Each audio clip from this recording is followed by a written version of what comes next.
Bonjour à toutes et à tous. Merci beaucoup de nous rejoindre pour cette 22e édition du Club RH des villages sur le thème comment tirer des conclusions pertinentes de la crise actuelle pour construire une organisation plus vertueuse et plus solide pour demain.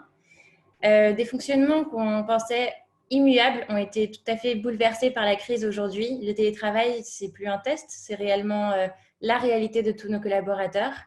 Et nous pensons que l'empathie est de mise face aux situations de chacun, avec enfants, dans des appartements tous assez inégalitaires face à cette crise.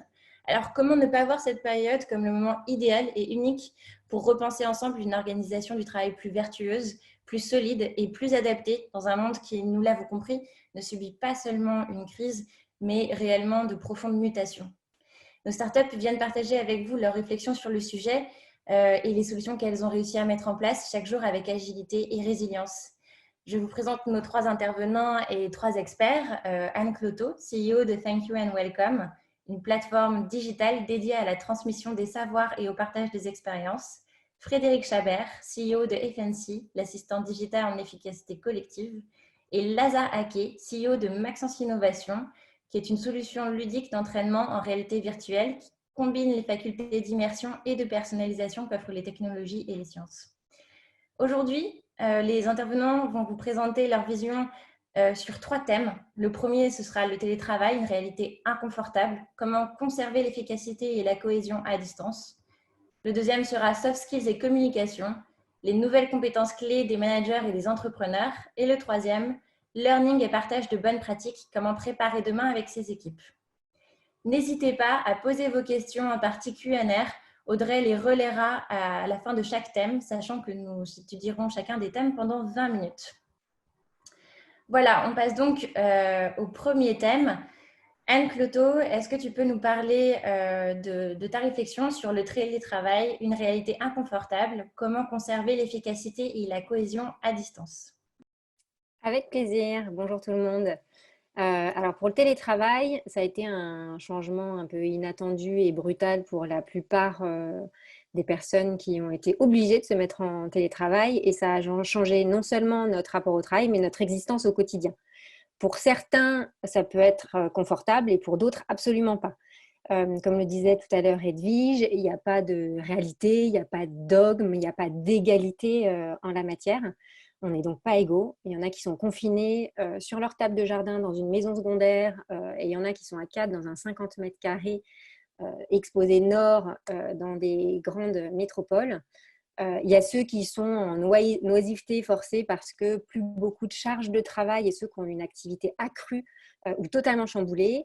Il y a ceux qui ont un ancrage professionnel et personnel qui leur permettent de ne pas trop s'inquiéter de l'incertitude de l'avenir. Et il y a ceux qui ont moins de capacité à gérer le stress qui est généré par la situation exceptionnelle et la crise sanitaire et économique. Et il y a ceux qui travaillent en toute autonomie et qui n'ont pas de souci à être un peu plus dans l'isolement. Et ceux qui passent leur journée en visio. Donc il y a autant de situations d'individus. Et même si on devrait se réjouir d'être en télétravail, parce que ça veut dire qu'on a encore un travail et qu'on est utile quelque part en temps de crise, quelle que soit la situation, c'est épuisant pour tout le monde. On a une grosse charge mentale, beaucoup plus forte qu'on ne pouvait l'avoir auparavant. Et c'est pourquoi, vraiment bonne pratique, les RH, les managers, ils doivent être plus que jamais à l'écoute de leurs équipes, dans le dialogue, pour comprendre la situation et les difficultés de chacun qui sont révélées.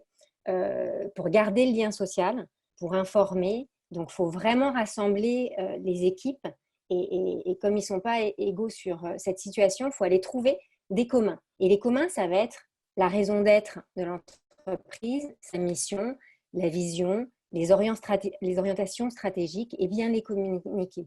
Les outils de travail qui seront partagés et communs au sein des équipes, avoir une écoute individuelle mais également collective et des rituels. Le danger en télétravail, c'est vraiment l'isolement et le fait d'avoir des rituels dans lesquels on propose aux gens de se joindre, c'est extrêmement important. Il y en a qui font des challenges. Nous, on se fait une pause café à distance. On avait établi dans un précédent échange avec le village que la machine à café pouvait manquer et les rassemblements autour de la machine à café pouvaient manquer. Et l'objectif, c'est de se dire que quand quelqu'un part en pause, parce que oui, on a encore le droit de faire des pauses entre toutes ces réunions et le télétravail, on mentionne qu'on va la faire, qu'on souhaite la faire via visio avec des gens qui pourraient se joindre et discuter de tout et de rien, ou que tout simplement, on va faire notre pause pour ceux qui fument cigarette ou 10 minutes de lecture ou juste de contemplation d'un petit bout de verdure à proximité de chez nous. L'objectif étant d'avoir du digital détox aussi un peu dans la journée et de se recentrer. Donc, on rassemble les équipes autour des communs, on travaille la cohésion, le collaboratif, et ça amènera l'efficacité. La pratique massive du télétravail, elle va certainement changer, ou en tout cas contribuer à faire changer le fonctionnement de nombre d'entreprises qui étaient encore assez hiérarchiques et peu collaboratives. Mais l'essentiel, c'est qu'on profite de ça pour mieux connaître nos collègues, la communauté de travail, et qu'on identifie les bonnes ressources, les informations clés et les bonnes pratiques qui pourront en ressortir pour pouvoir capitaliser dessus. Merci beaucoup, Anne. Donc, écoute active, comprendre, être altruiste, comprendre la situation de chacun et mettre en place des rituels. Lazare, toi, quelle est ta réflexion sur ce sujet et qu'avez-vous mis en place? Alors, moi, ma réflexion sur le sujet, oui, télétravail, le télétravail à cette époque-là est très difficile, car d'habitude, quand on est en télétravail, on est tout seul ou on est très peu nombreux. Là, on subit aussi le télétravail vu que c'est un télétravail collectif, parce qu'on le vit soit en communauté, soit de manière isolée. Donc nous, ce qu'on a décidé au sein de Maxence Innovation, c'est de définir des objectifs clairs et atteignables chaque semaine pour pouvoir apporter une efficacité simple. L'idée, c'est de vraiment avoir un équilibre entre les tâches atteignables et la situation qui est assez difficile à porter. Donc là, c'est la première des choses. La deuxième des choses, c'est équilibrer la répartition des tâches. Il y a des personnes qui ont plus de facilité que d'autres. Par exemple, si vous avez des enfants ou pas d'enfants, etc., au niveau de la répartition des tâches, il faut que ce soit fait de manière équilibrée, du sens que d'autres personnes ont beaucoup plus d'avantages ou d'autres d'inconvénients que d'autres. Donc là, c'est vraiment d'équilibrer les différentes tâches qui permettront d'atténuer la charge mentale, parce que dans le télétravail aussi, c'est qu'on n'a pas la notion de pause, comme le disait Anne, et on peut vite accumuler un certain nombre d'heures et de tâches répétitives, et on ne voit pas la journée arriver, on a déjà fait 10 heures de boulot. Donc ça, c'est un peu le piège à éviter. La deuxième chose, c'est de limiter les réunions, parce qu'il y a beaucoup on a vu qu'au début du confinement, il y avait beaucoup d'appels et beaucoup de réunions, parce qu'il y avait un sentiment pas de lâcher prise, mais au contraire de dépendance, de contrôle, etc. Et je pense que cette tournure-là nous apprend justement à faire confiance à nos collaborateurs sur les livrables, sur aussi mettre en avant les capacités d'écoute de chacun aussi. Donc ça rééquilibre ce rapport-là. Et je pense qu'il faut aussi fluidifier l'information pour permettre d'éviter d'avoir ce côté réunionnite qui peut être assez difficile à supporter en plus du confinement. Donc, c'est les différentes choses qu'on a mis au sein de Maxence Innovation. Donc, une réunion de départ en début de semaine de lundi et vendredi avec une petite synthèse et une petite réunion intermédiaire pour cadencer les différents champs d'application qu'on doit effectuer pendant la semaine. Génial, merci Lazare. Donc, ce qui, je comprends bien, effectivement, équilibrer les tâches en difficulté et en volume selon le profil de chacun et ses contraintes. Attention à la charge mentale, comme le disait Anne également, on a le droit de prendre des pauses même si on est en télétravail et qu'on n'est pas visiblement en pause. On doit d'ailleurs faire des pauses et limiter les réunions ou les réunionites aiguës parce que ça peut être difficile à supporter en plein confinement, en tout cas sur les réunions, j'imagine, pratico-pratiques. Frédéric, est-ce que tu peux partager avec nous ton point de vue, s'il te plaît? Oui, bonjour à tous. Donc, je voulais conforter ce qu'ont dit Anne et Lazare avec un retour d'expérience de ce que nous, on a constaté sur le terrain au contact de différents managers. Alors, par exemple, je vais vous partager ce que vivait Sophie jusqu'à la fin de la semaine dernière. À vrai dire, Sophie, elle gère un entrepôt de logistique chez Amazon. Donc, elle est à distance quand son équipe est sur le terrain. Du coup, elle a des enjeux d'efficacité qui sont énormes. en tout cas la semaine dernière, elle avait des enjeux énormes pour arriver à livrer dans les temps du matériel de première nécessité, voilà, des masques, etc. Elle a vraiment la nécessité de l'efficacité et elle a vraiment besoin du coup derrière elle d'avoir une équipe qui est solide, qui est en cohésion totale et qui supporte la pression plus que jamais. Sophie, elle n'est pas isolée. C'est aussi le cas de Ramzi, qui est directeur d'un centre social dans les Yvelines, dont une partie des équipes reste sur le terrain au contact des gens, en fait. Et puis, il y a l'autre partie qui est en télétravail et qui, d'une certaine manière, un peu culpabilise de pas être d'une certaine manière un peu sur le front. C'est aussi Stéphane, directeur marketing dans un supermarché, qui se retrouve du coup en télétravail à devoir gérer la mise en place d'un nouveau circuit logistique d'approvisionnement de produits en provenance de France et que du coup son équipe doit marketer en plus de faire tout le reste. Du coup, en fait, ce qui fédère toutes ces équipes, finalement, c'est de se dire comment est-ce que je peux garder efficacité et cohésion dans mes équipes. Alors, en fait, bien souvent, ce qu'ils ont fait, ces managers, c'est de mettre en place des outils du type… Alors, généralement, le premier qui vient à l'esprit, c'est WhatsApp. On se retrouve en télétravail, qu'est-ce qu'on fait? On a déjà utilisé dans la vie perso WhatsApp, donc hop, facile, on l'utilise. Pas mal de personnes ont mis en place Zoom ou Teams. Alors, c'est bien, mais en fait, c'est un outil, ça reste un outil.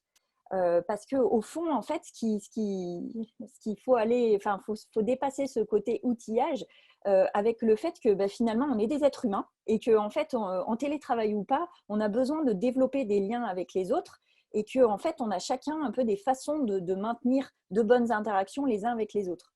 Et donc, nous, ce qu'on a constaté, c'est que c'est important, d'autant plus encore dans cette période de télétravail, de venir du coup comprendre comment on fonctionne soi-même, comprendre comment fonctionnent ses collaborateurs et puis de mettre en place des choses et de venir mesurer l'impact. Parce qu'en fait, c'est jamais gagné, on peut mettre en place quelque chose et puis il faut vraiment s'assurer que ça fonctionne bien.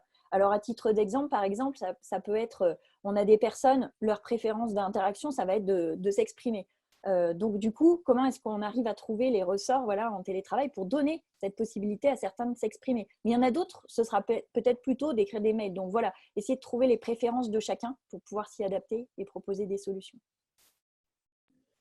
Génial. Donc, merci d'avoir partagé avec nous ces cas particuliers. Effectivement, la cohésion est le corollaire de l'efficacité et pour les équipes qui sont au front, il y a aujourd'hui d'autres choses que les outils à développer. Il y a une connaissance profonde des capacités de chacun à réagir à ce confinement, apprendre à se connaître soi-même et surtout faire des test and learn d'outils. Je laisse Audrey passer les questions. C'est les aléas du direct. J'ai du jardinage à côté de moi, j'ai l'impression. Vas-y, Audrey. Merci beaucoup à tous les trois. Anne, tu nous disais qu'il était donc important de rassembler les équipes autour de communs, comme la raison d'être de l'entreprise. Concrètement, comment tu peux construire cette raison d'être et la développer à distance?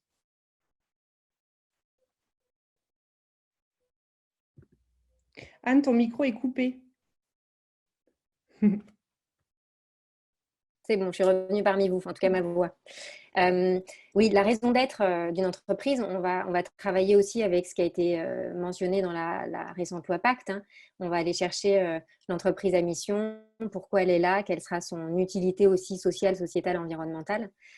Et donc ça, il faut travailler, déjà voir quelle est la perception des équipes là-dessus en collaboratif et qu'est-ce qu'ils entrevoient, comment le faire évoluer et travailler les éléments d'identité, de valeur, de culture d'entreprise, vraiment des communs très forts, l'histoire, l'ADN, de travailler vraiment la construction du futur au présent avec les équipes dans le contexte actuel sur la base des éléments passés, de l'histoire, de la manière dont les choses ont évolué, de ce qu'on a envie de garder, de ce qu'on a envie potentiellement de stopper dans ce qu'on fait aussi, mais surtout le cœur de la raison d'être, c'est pourquoi on le fait, quelle est l'utilité. Et sur les trois aspects, il y a l'économique, du social, du sociétal et de l'environnemental. Et je pense que ceux qui arriveront vraiment à rentrer dans ce type d'entreprise à mission et qu'ils définiront, sortiront leur épingle de cette crise. Merci. Une question pour Lazare maintenant de Valentine. Quel conseil aux managers pour gérer l'équité entre collaborateurs / éviter que les célibataires récupèrent la charge de ceux qui ont des enfants et le ressentiment entre collaborateurs? Lazare, tu évoquais ce sujet comme quoi vous essayez d'équilibrer la charge de travail selon la situation de chacun. Comment gères-tu justement cette équité? Alors en contexte startup, c'est un peu plus différent qu'en entreprise normale. Ce qui se passe, c'est qu'il y a des personnes au-delà de... Alors, je comprends parfaitement la question parce que je la vis aussi au quotidien.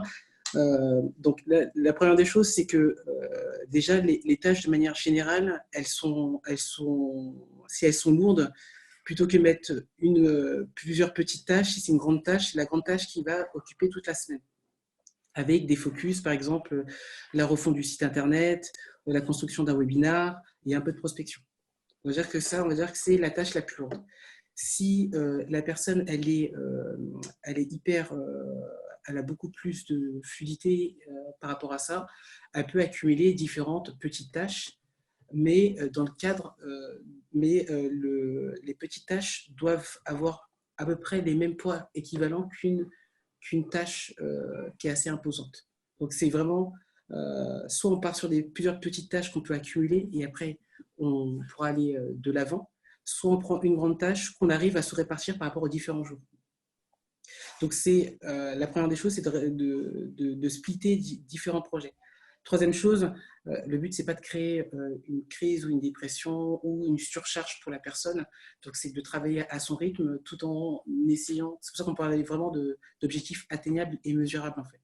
Donc, c'est dans ce cadre-là. Après, pour le côté célibataire, enfant, etc., le but, en effet, c'est pas de surcharger les célibataires et dire oui, ils ont les enfants, donc on va leur mettre moins de tâches. Non, mais dans la compréhension de différentes choses. Il y a certaines choses que les personnes célibataires, après, ça dépend des dispositions de chacun et de la volonté aussi, parce que le but, c'est pas de rentrer dans un rapport de force, mais d'équilibre. Si la personne consent à vouloir faire cela dans une logique de cohésion, tant mieux. Après, si c'est beaucoup plus compliqué, eh bien, on avise par rapport à ça.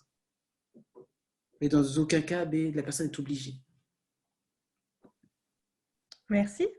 Frédéric, pendant ton intervention de ton côté, tu parlais de détecter les préférences de fonctionnement des coéquipiers d'une équipe et d'accompagner justement ses collègues à travers différents formats, par exemple des sessions de travail collectives. Est-ce que tu aurais des conseils concrets, des pratiques à partager sur des techniques d'animation qui permettent justement de dévoiler et respecter les préférences de chacun? Oui, alors déjà sur la première partie donc de détection, je pense qu'au fond, on a tous déjà de bons détecteurs en soi, en fait, puisque c'est vrai que ça relève de l'humain. Donc déjà, on peut se faire confiance sur ce qu'on a pu capter aussi dans le monde d'avant, quelque part. Et du coup, essayer de trouver les formats qui vont le plus correspondre. Alors donc, si par exemple, j'ai détecté qu'une personne a vraiment la nécessité de parler, de s'exprimer, du coup, par exemple, organiser des sessions où on va faire des retours d'expérience positives sur le travail de chacun, par exemple. Ça marche plutôt bien. On l'a pratiqué sur nous-mêmes, par exemple. Alors, avec une petite séquence qu'on appelle Rex positif. Donc, on dit à chacun, voilà ce que j'apprécie dans ton travail. Et du coup, ça peut permettre à chacun de prendre la parole de manière homogène. Et puis, du coup, aux extravertis de pouvoir effectivement s'exprimer, par exemple. Alors, donc, voilà pour la détection, je dirais, humaine. Après, il existe aussi des outils. Ça peut être l'occasion d'utiliser des outils justement pour faire du team building. On est à distance, il faut réinventer les modèles de comment on travaille. Là-dessus, je rejoins totalement Anne et Lazare. Quelque part, il faut se réinventer dans des contextes. Chacun est un peu dans des situations différentes qu'on n'a jamais connues dans des situations de travail. Voilà, les enfants, des contextes vraiment, pour certains, parfois vraiment difficiles. Donc, ça nécessite de se réinventer. Donc, voilà, faire du team building et aussi profiter pour relancer de nouvelles actions parce que le contexte est différent. Voilà, ça me semble être le bon moment. Génial, merci beaucoup pour avoir abordé ces questions avec nous sur le premier thème. On va passer au second thème avec toi, Frédéric. Soft skills et communication, les nouvelles compétences clés des managers et des entrepreneurs.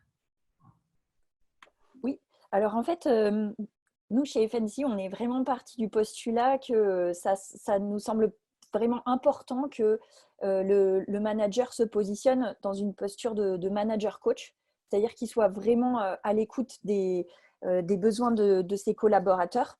Alors, nous, j'avoue qu'on a passé 3 ans de travail de recherche en sciences cognitives avec un partenaire qui s'appelle Cogix. C'est un spécialiste des sciences cognitives appliquées au monde du travail. Et du coup, avec eux, on a essayé d'identifier ce qui, au-delà des compétences individuelles de chacun dans une équipe, crée de bonnes interactions. Et du coup, pour donner les capacités à ce manager de devenir manager coach. Alors, qu'est-ce qu'il en est ressorti de ce travail de recherche?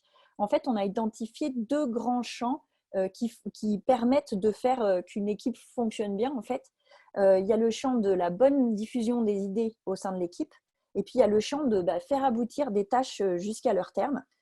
Alors en fait, comment ça se… Enfin, ça peut paraître être des gros mots, oui, mais alors comment je m'en empare?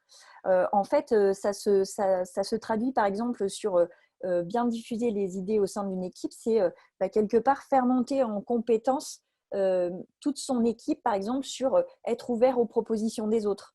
Ça peut être faire monter aussi en compétence toute son équipe sur gagner en confiance en soi, donc en estime de soi. Ça peut être aussi faire en sorte d'apaiser le mental de chacun sur quelle est ma situation. On est en période de transition, du coup, comment je vais pouvoir gérer ça? Du coup, c'est détecter… nous, ce qu'on a ressorti de la recherche, c'est détecter un trait de caractère qui s'appelle le neuroticisme. Après, sur le côté faire aboutir des tâches jusqu'à leur terme, en fait, il existe un trait de caractère qui s'appelle la conscienciosité, donc être consciencieux, qu'on a tous plus ou moins à des degrés divers. Et donc ça, c'est aussi un aspect sur lequel on peut travailler collectivement dans son équipe pour faire monter en compétence son équipe. De même aussi sur l'efficacité et donc savoir gérer son stress, savoir gérer les difficultés quand elles se présentent. Tout ça, c'est des choses sur lesquelles le manager coach du coup, peut influer. Et ça se décompose sur des traits de caractère qu'on peut détecter auprès des membres de son équipe. Génial. Donc, effectivement, faire des managers coachs, c'est ce qu'on identifie, qui deviennent des communicants et que ça doit faire partie intégrante de leurs compétences aujourd'hui. Ils doivent se réinventer quelque part dans cette période de confinement. Donc, la bonne diffusion des idées et faire aboutir chacun des projets, c'est très important. Tu le disais, Frédéric. Lazare, je te laisse la parole sur le même sujet. Oui. Alors, au niveau des soft skills, j'en ai identifié 3 pertinents par rapport à la problématique de ce thème. Un, c'est l'empathie. On est dans une situation où c'est assez compliqué au niveau émotionnel, avec que ce soit le confinement ou bien la perte ou des proches qui sont malades face au virus. Donc, beaucoup de collaborateurs, chacun vit différemment cette situation-là. Et en tant que manager, on doit avoir cette empathie envers les autres et avoir cette capacité d'écoute par rapport aux différents problèmes. Il y a des moyens pour pouvoir travailler sur l'intelligence émotionnelle, il y en a plusieurs. Mais moi, un des exercices que je fais, par exemple, chaque jour, c'est 2 heures de musique qui permettent justement qui va jouer sur le côté canalisation des émotions de la personne face à son environnement pour aider à déstresser et être beaucoup plus efficace après dans le travail. La deuxième chose, c'est tout ce qui va toucher autour des domaines artistiques comme la gastronomie, la peinture, etc., la danse, le chant, etc. Bon, je ne sais pas que je fais toutes ces choses-là, mais l'artistique aussi permet de s'évader et de bien gérer le côté émotion. La deuxième chose, autour de la gestion du stress, c'est le sport qui permet de s'évacuer. Donc le fait de courir 1 heure par jour ou bien de faire des exercices à la maison pour pouvoir décompresser, etc., ça permet aussi de défocaliser son attention et sa charge mentale. Donc, en tant que manager, je pense qu'il faut encourager les équipes à rentrer dans un élan d'écoute et de bienveillance pour pouvoir les accompagner au mieux, parce que c'est une situation qui est assez critique, mais aussi permettre des temps de pause et des temps à soi qui permettront d'avoir un juste équilibre en fait. Donc c'est ça que moi je préconise en tant que manager et entrepreneur, de maintenir un équilibre et une écoute active auprès des collaborateurs.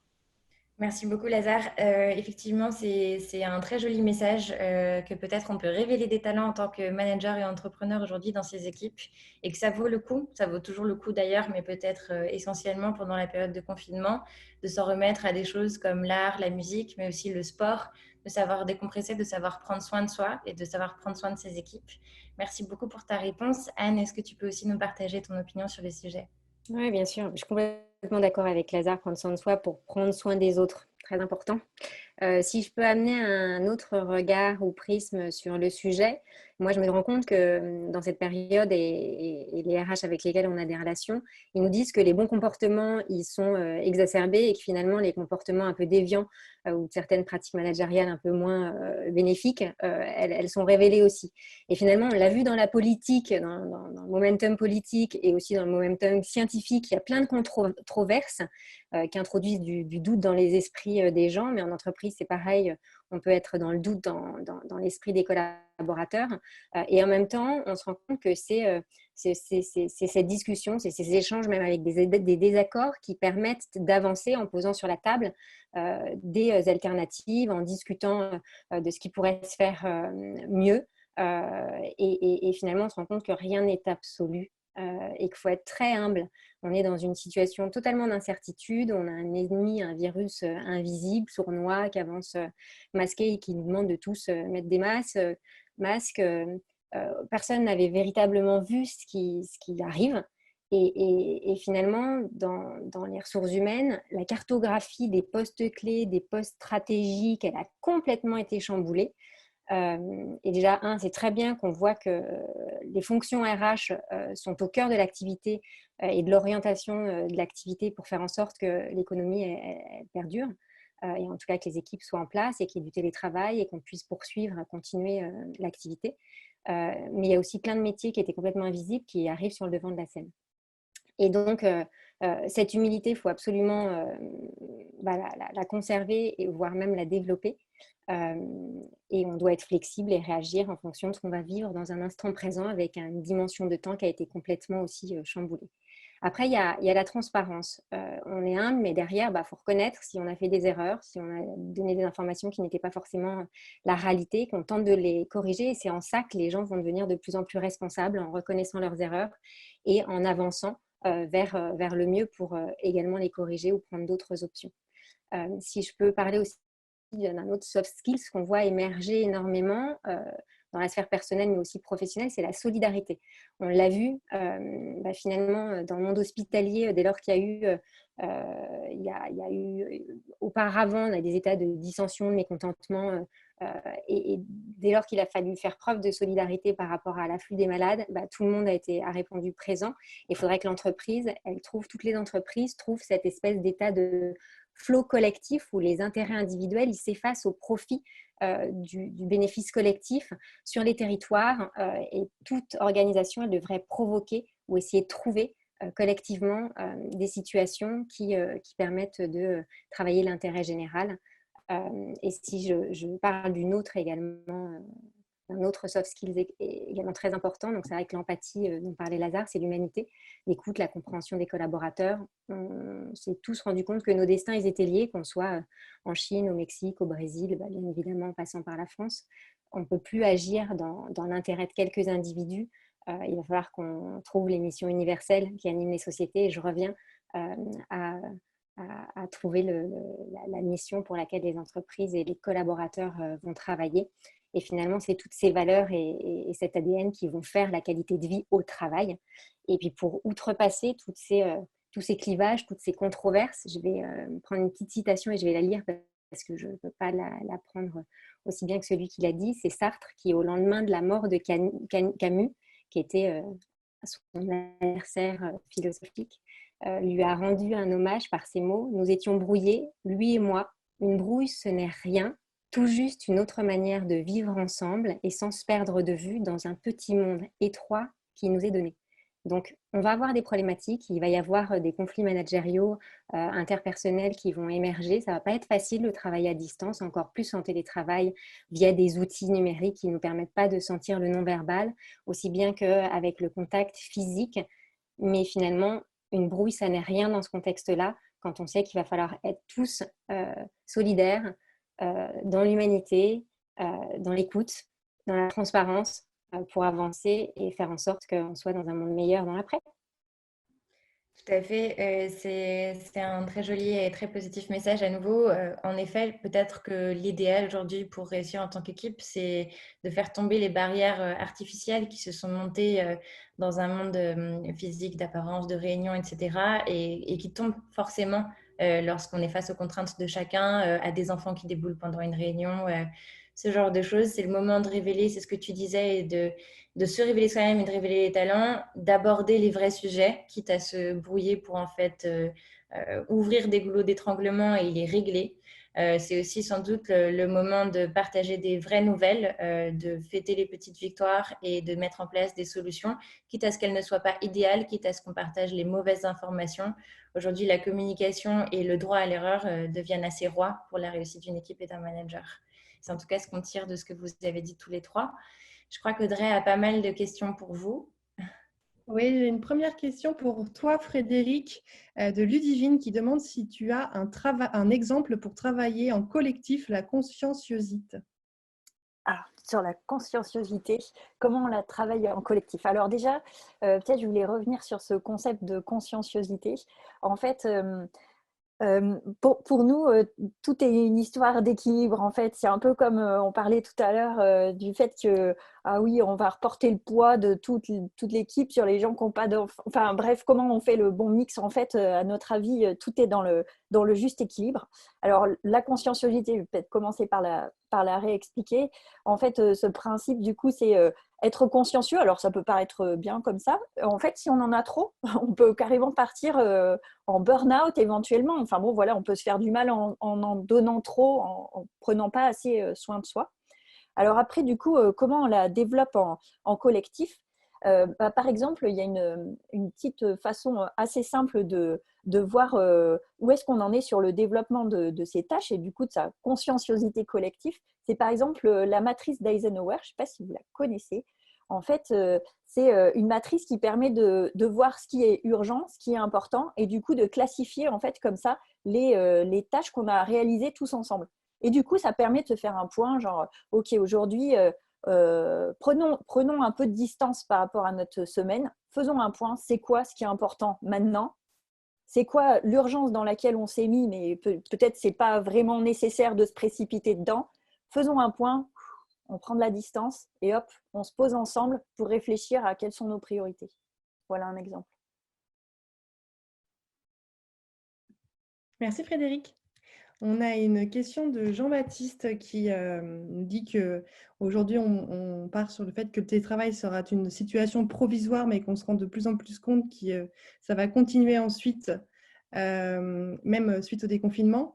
Quelles conditions de succès voyez-vous pour passer d'un régime donc provisoire à un régime permanent ou au moins semi-permanent?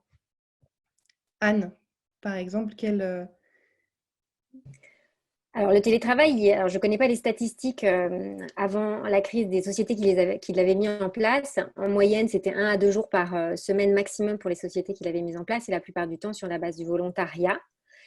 Et avec l'acceptation des managers ou le fait que le métier et le degré d'autonomie du salarié soient suffisants pour que la confiance s'installe et qu'on puisse instaurer ce télétravail. Je pense que le fait qu'il ait été imposé par la situation de la crise sanitaire fait en sorte qu'il y a des gens qui vont se rendre compte qu'il y a une partie de leurs tâches qui naturellement sont extrêmement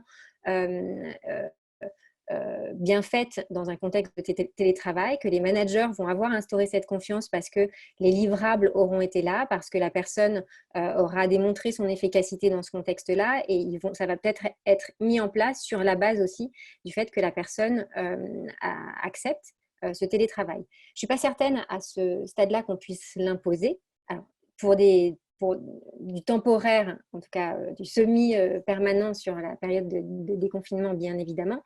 Mais il va falloir voir quels sont les impératifs de chacun, bien évidemment avec l'empathie, de voir quelles sont les situations aussi et comment ça se passera au niveau scolaire pour les personnes qui ont des enfants et qui n'auront pas de mode de garde. Mais je pense qu'il faudra que ça se fasse en fonction des situations personnelles, du fait que les métiers soient adaptés, qu'on ait vraiment besoin potentiellement qu'ils reviennent au bureau avec les 2 mètres de distanciation, mais que les réunions puissent se faire et qu'il y ait vraiment des réunions ou des outils ou de la collaboration qui puissent se refaire au bureau. Et il y a des gens qui psychologiquement auront certainement besoin de se retrouver au bureau et d'autres un peu moins. Donc, j'ai pas de dogme sur le sujet, j'ai pas un parti pris très fort. Je pense qu'il va falloir s'adapter en fonction des situations, des besoins économiques de la reprise également, qui seront déterminés par la stratégie de l'entreprise et les tâches qui seront à mener en priorité, et en discussion au sein des équipes sur les personnes qui voudront poursuivre le télétravail alors qu'ils ne l'effectuaient pas avant, et dans quelles circonstances, et encadré par une stratégie ressources humaines qui déterminera un nombre de jours potentiels dans la semaine, un roulement au sein des équipes. Merci Anne. On a une dernière question pour Lazare. Tu parlais beaucoup de capacité d'écoute, d'intelligence émotionnelle, d'empathie. Comment toi tu fais du coup à distance pour écouter et essayer de comprendre les signaux faibles qui sont envoyés par tes collaborateurs, par exemple d'une baisse de motivation, d'un isolement qui se ressent dans leur travail quotidien? Déjà, quotidiennement, on s'appelle régulièrement. Donc, on n'a pas on s'appelle, on ne s'harcèle pas, la nuance. Donc, pour prendre des nouvelles et pour pouvoir débriefer, etc. Après, s'il y a des sujets sensibles, on essaie d'être transparent et de parler de tous les sujets pour pouvoir désamorcer les choses. Parce que un des pièges à ne pas tomber, c'est soit l'ignorance par rapport à des sujets qu'on ne veut pas traiter par pur égoïsme, ou au contraire, avoir des besoins beaucoup plus centrés que sur la sphère travail. Là, ce qui a été fort avec le confinement, c'est que le pro-perso avec le télétravail imposé, on a vu qu'il n'y avait qu'un seul masque que la personne portait à différents moments de la journée. Et le fait justement d'échanger en toute liberté sur plusieurs sujets, ça permettait aux différentes personnes de se sentir écoutées et là, de pouvoir plus se révéler. Donc, c'est vraiment l'écoute, en fait, mon point. Super, merci beaucoup Lazare. On va commencer par toi pour le 3e thème, learning et partage de bonnes pratiques. Comment préparer demain avec ses équipes? Alors, c'est une question qu'on s'est posée. Comment préparer demain, car on travaille dans le digital learning, sachant que là, post-déconfinement, les entreprises auront la responsabilité de la sécurité sanitaire de leurs collaborateurs. Donc, tous les supports comme des formations en présentiel, etc., c'est des choses qui vont soit être atténuées ou soit qui vont disparaître par rapport à beaucoup d'entreprises. Et là, on a vu que là où beaucoup d'outils digitaux de formation étaient pris un peu comme des outils un peu diaboliques, là, on a vu son sens avec le confinement, la manière de s'entraîner seul ou à plusieurs avec des outils interactifs, des outils qui apportent de la valeur aux collaborateurs, qui peut se faire de manière assez ludique comme très réglementaire pour certains modules de formation, etc. Et la vraie question pour moi, c'est qu'il y aura un après, et dans cet après, il faut vraiment que l'entreprise puisse adapter son style de formation en fonction à la fois des besoins de ces organisations, mais aussi dans l'état dans lequel le collaborateur arrivera au boulot. S'il lui faut beaucoup plus de temps, les outils learning vont faire beaucoup plus de sens. S'ils ont besoin d'être beaucoup plus écoutés, beaucoup plus soutenus, parce que les outils ne sont que des moyens, mettre en place des outils de téléconférence ou de télécoaching où un humain est en face pour pouvoir garder ce rapport humain. Et quoi qu'il arrive, en fait, il faudra s'adapter justement sur la position et la distance, que ce soit au niveau sanitaire, mais au niveau social, au niveau des entreprises. C'est ces outils-là de formation de demain et d'aujourd'hui qui ont décuplé en termes de pertinence, qui feront la différence. Donc voilà mon Super. point. Oui, non, peut-être même que les outils vont évoluer justement parce que là, on n'arrête pas en fait de décupler notre connaissance de nos collaborateurs, de nouvelles façons de travailler ensemble, de nouvelles empathies. Donc, effectivement, le learning sera une super accompagnatrice ou accompagnateur de nos équipes pour préparer demain dès aujourd'hui. Quel est ton point de vue là-dessus, Anne? Alors, quels sont les partages de bonnes pratiques pour préparer demain avec nos équipes? Alors déjà, on ne sait pas exactement de quoi demain sera fait, encore moins qu'avant. Et c'est justement la situation inédite en matière d'incertitude qui nous permet, nous, de se dire qu'il faut qu'on revienne à l'essentiel, de voir à quel point on souhaite maintenir et créer des liens déjà qui nous permettent d'avancer ensemble et de progresser et de faire ce qu'on appelle l'étoile du changement, de savoir comment est-ce qu'on peut faire moins avec ce qu'on a déjà, qu'est-ce qu'on a envie de stopper parce qu'on se rend compte que ce ne sera pas véritablement utile dans une situation de reprise économique, qu'est-ce qu'on va réduire, qu'est-ce qu'on va créer, qu'est-ce qu'on souhaite augmenter dans nos pratiques. Donc, il y a vraiment l'intention de faire un peu, d'avoir une démarche frugale, innovante ou pas d'ailleurs. Et on se rend compte aussi qu'on a eu un rapport au temps qui a été chamboulé, que généralement, avant le confinement, seul, on allait très vite, et surtout dans les startups, quand on se met sur un sujet seul, on va très vite. Mais finalement, comme le dit l'adage, ensemble, on va encore plus loin. Et on a besoin collectivement tout faire pour qu'il y ait une pérennité de nos emplois, des emplois dans les équipes pour tous les RH et les patrons d'entreprise, et aussi de préserver le vivant et tout notre écosystème. Et je pense que tout le monde en a bien pris conscience avec cette crise. Et donc, pour les managers, pour l'équipe RH, en plus de créer du lien, maintenir du lien, travailler pour la pérennité des emplois et de l'écosystème, et il va falloir aussi qu'on inspire les équipes, qu'on les amène à s'ouvrir sur l'extérieur. J'aime beaucoup le rapport à l'art, au sport, à un peu de méditation, d'introspection, pour qu'ils puissent se mobiliser. Et finalement, c'est au RH et aux managers de donner l'impulsion de tout ça, de montrer l'exemple. Faut savoir aussi, comme on le disait, savoir remercier, savoir partager les contributions, capitaliser sur les expériences et les bonnes pratiques de chacun au niveau collectif, les expériences réussies, mais aussi les difficultés, pour que chacun puisse s'approprier ces situations et puisse les faire évoluer. C'est comme ça qu'on va progresser. Chez Thank You and Welcome, nous, la mission, c'est vraiment de construire le futur sur la base des expériences passées, mais on le construit au présent et collectivement. Et donc, de la même manière que, par exemple, on voit qu'il y a une accélération du retour à une production un peu plus locale, que les gens commencent à songer à abandonner de plus en plus toute l'industrie de la surconsommation ou du jetable par la force des choses. On doit davantage aussi capitaliser sur nos savoirs, sur nos expériences et ne plus gaspiller tout ce qui faisait qu'avant, on avait une tâche, on l'arrêtait, on passait à autre chose et on ne prenait pas du tout le temps de capitaliser de manière un peu plus circulaire. Tout à l'heure, on parlait de démarche circulaire. Donc, on doit être constamment tout à la fois des transmetteurs et des apprenants et à notre tour éclairer les personnes qui sont autour de nous, les personnes qui nous succéderont pour que chacun prenne ses responsabilités et que dans le temps long, il y ait une pérennité des emplois, de l'économie et du vivant. Il ne faut pas minimiser non plus les difficultés actuelles et la pénibilité du confinement en ayant un discours qui soit trop orienté vers la reprise. Faut vraiment reconnaître constamment les contraintes, les peurs, d'où une écoute constante. Donc oui, il faut déjà commencer à réfléchir à l'après, mais il faut aussi bien penser le présent avec le lien. Il est mis à mal pendant le confinement.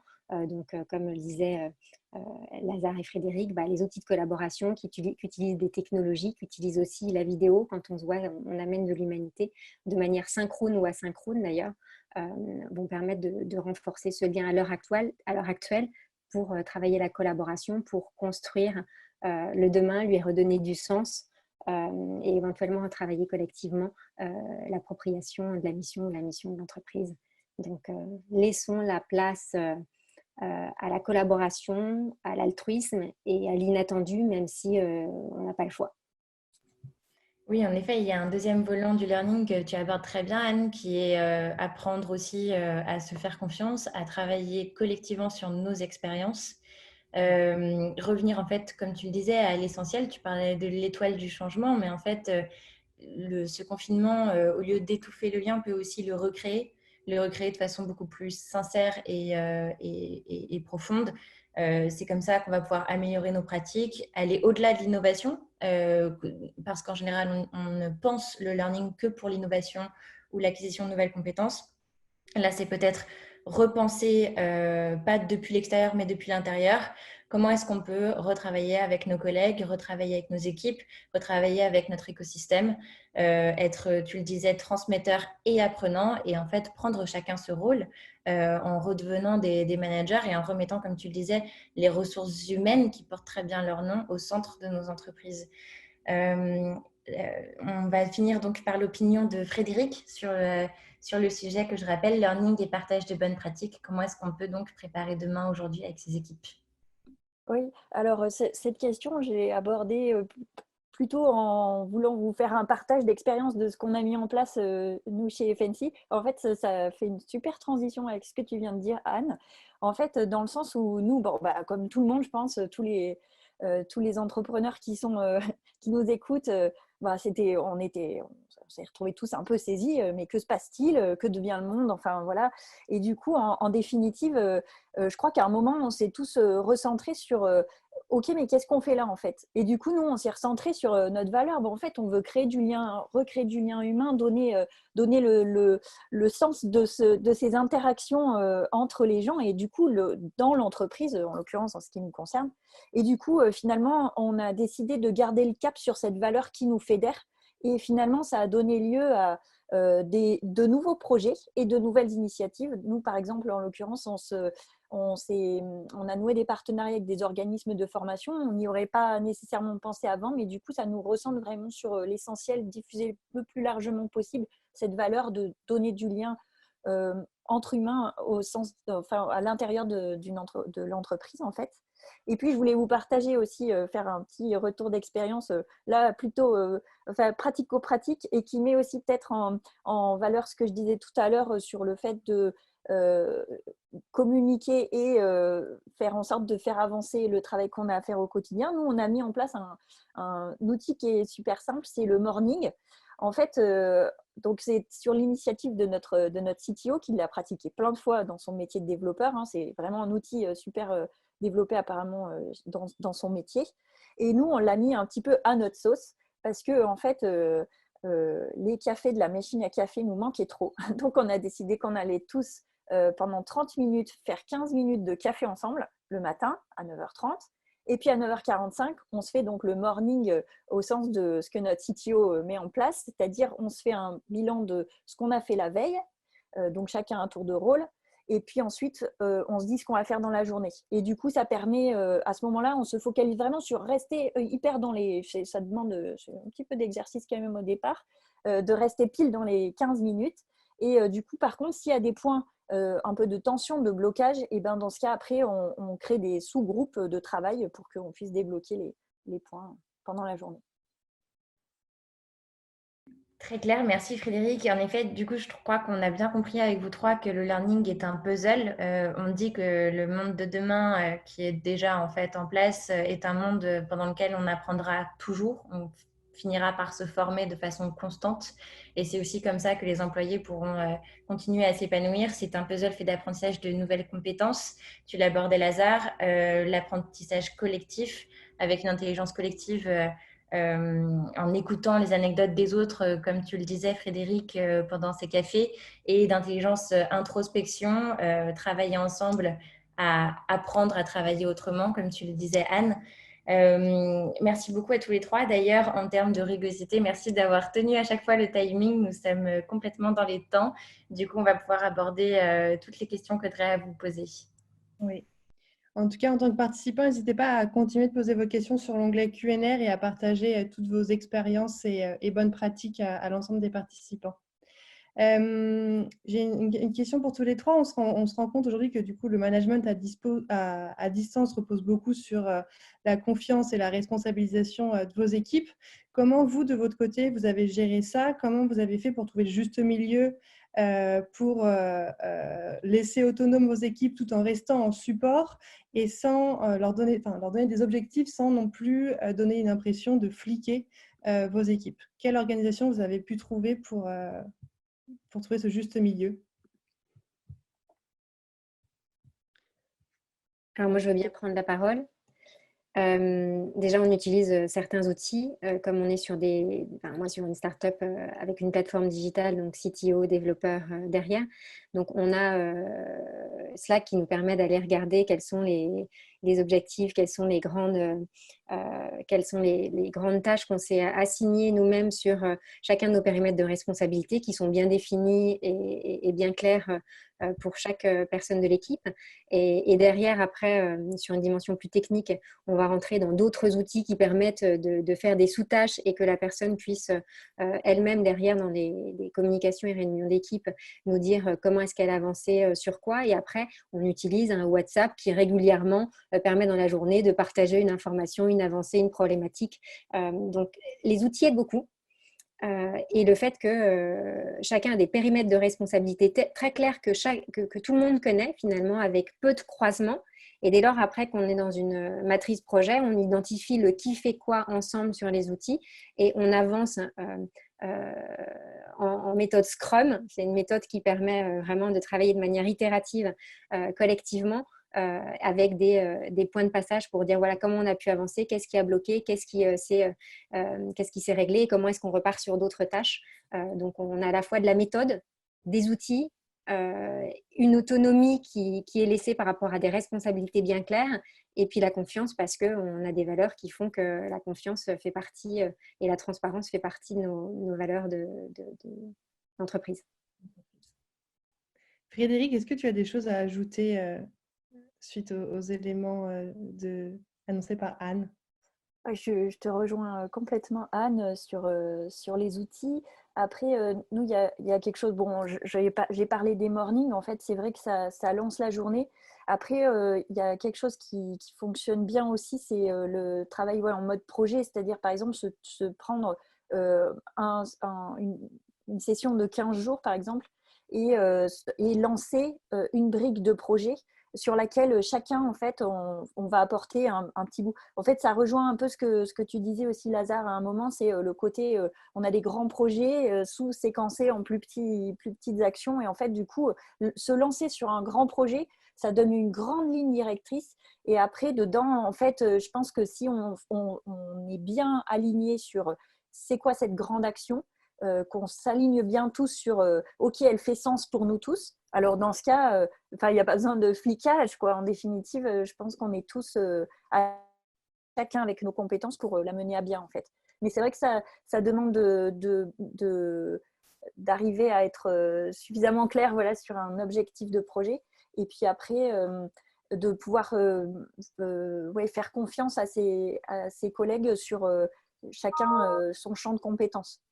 Et je trouve aussi que finalement, cette crise donc qui nécessite qu'on travaille à distance, elle permet aussi de révéler des talents, je trouve, parce que dans l'entraide et dans la solidarité, en tout cas, nous, ce qu'on a pu expérimenter, vivre chez nous, en fait, dans notre équipe, c'est que finalement, je dis à un morning, tiens, ça, je ne sais pas comment je vais le faire, tiens, comment je vais mettre un sous-titre en anglais sur une vidéo. Et en fait, finalement, ah bah oui, mais tiens, attends, moi, j'ai vu tel tuto, machin, en fait, il se passe plein d'entraide, donc... voilà, c'est aussi structurer en grands projets, puis découper en petits projets et parler de ces problématiques, ça peut aider. Merci beaucoup. Lazare, est-ce que tu as quelque chose à ajouter? Oui, je ne vais pas reprendre ce qu'elles ont dit, mais en tout cas, l'agilité, oui, c'est une des armes des entrepreneurs, mais pas que. Le fait de pouvoir s'adapter à son environnement. Et c'est une des compétences que j'ai vues chez beaucoup de personnes et beaucoup d'entrepreneurs face à cette crise ou de collaborateurs, de pouvoir s'adapter assez facilement. La deuxième chose aussi, pour pouvoir bien avancer et tout, on sait que la confiance n'exclut pas le contrôle. C'est pour ça que le fait d'avoir défié des tâches bien claires et atteignables et d'avoir un suivi régulier, mais pas un flicage, ça permet justement de bien voir l'avancée du projet. Nous, on a vu qu'en faisant ça, le projet, à la fois on a pivoté à cause de la crise, mais qu'on avance semaine après semaine. Et on peut célébrer les petites victoires, parce que ce n'est pas des choses qui ne sont pas atteignables et qui sont démesurées. Donc ça, c'est top. La deuxième chose qu'on a pu aussi voir, c'est que le fait de... on est aussi dans un temps où on doit faire confiance aux gens et on ne peut pas tout contrôler. Donc, ça nous aide aussi et ça nous pousse à avoir un lâcher-prise par rapport aux autres et à faire confiance, tout simplement. Et je pense que le meilleur moyen de créer de la cohésion ou du team spirit, c'est la confiance, en fait, qui doit être véhiculée et portée par chacun des personnes. Parce que là, on ne voit pas ce que chacun fait, mais il faut vraiment qu'on puisse chacun, avec rigueur, avancer pas à pas. Et puis la troisième chose, c'est quoi? C'est qu'il faut vraiment avancer sur une logique de corps. Et ça, j'y crois à 4000%, que chaque corps a son utilité, mais ne va pas agir de la même façon. Donc voilà ce que je voulais partager. Merci infiniment à tous les trois pour tous vos messages, vos réponses et surtout pour tous ces cas pratiques et très pragmatiques d'approche des ressources humaines. N'oubliez pas tous qu'on vous communiquera un lien pour être mis en relation avec chacun de nos experts. Merci pour tous ces partages et ces témoignages. Je rebondis sur ta citation, Anne. Moi, j'en ai une de Camus pour finir ce webinaire. Le bonheur est la plus grande des conquêtes, celle qu'on fait contre le destin qui nous est imposé. Je pense que c'est comme ça qu'on peut résumer les échanges qu'on a eus aujourd'hui. Merci à tous et à toutes. On vous annonce un webinaire tout à fait différent puisque lundi, nous rebondirons avec un webinaire de Paris Business Angel, comment convaincre les Business Angels en période de Covid. Voilà. Merci à tous. Passez une très bonne journée. Merci. Merci, au revoir. Au revoir. Au revoir.